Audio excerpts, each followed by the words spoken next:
Well, one of the problems for sponsors with the Olympics is that it's very expensive to sponsor the Olympics. So it tends to be just large, well-known companies that are the sponsors.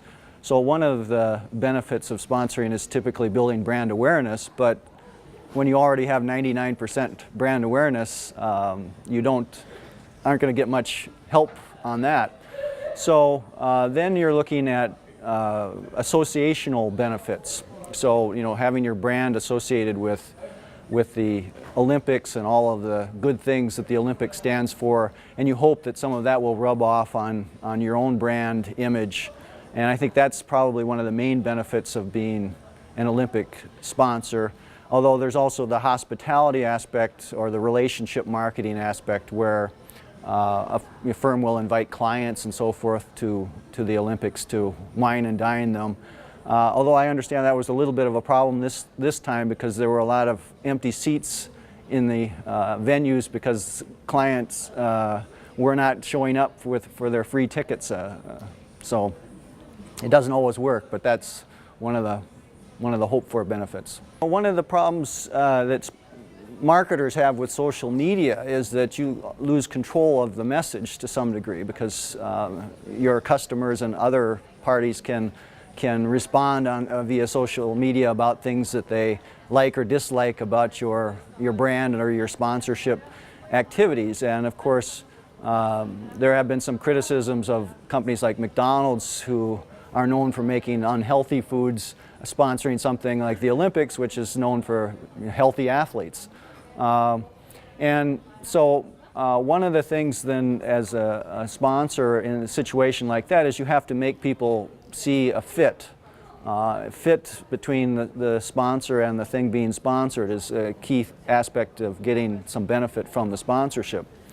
And so when I was in the States just recently during the Olympics, McDonald's was doing a lot of advertising during the Olympics, stressing the healthy things in their menu, so the lower calorie items and the salads and things like that. So they're trying to make people see that there's a fit between McDonald's. It's not just unhealthy stuff, but also healthy stuff. So that's at least what they were trying to do.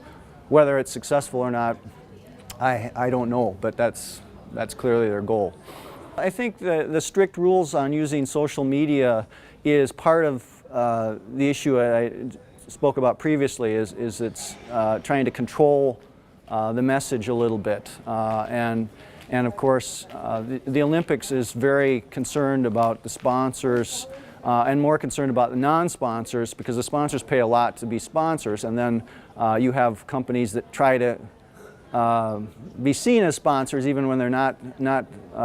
So they're very concerned about any non-sponsoring firms getting credit for being a sponsor. And of course, one of the things that makes it particularly difficult with the Olympics is that you have very few opportunities as a sponsor to put your brand name around the field, for example, as you see in a football match or something like that. So you have fewer opportunities actually to get your name out in front of the public at the events or as seen on TV than you would with some other sponsoring context. So that makes it even more relevant to try to make sure that non-sponsoring firms don't get credit for the sponsorships. I think it's too early to say how much social media will change sponsoring. It's a fairly new phenomena. So this is the first Olympics with a big social media presence, and there isn't a lot of research yet on the impact that social media has on people's perceptions. But obviously, it's a new tool, and it has great potential for getting your message out there.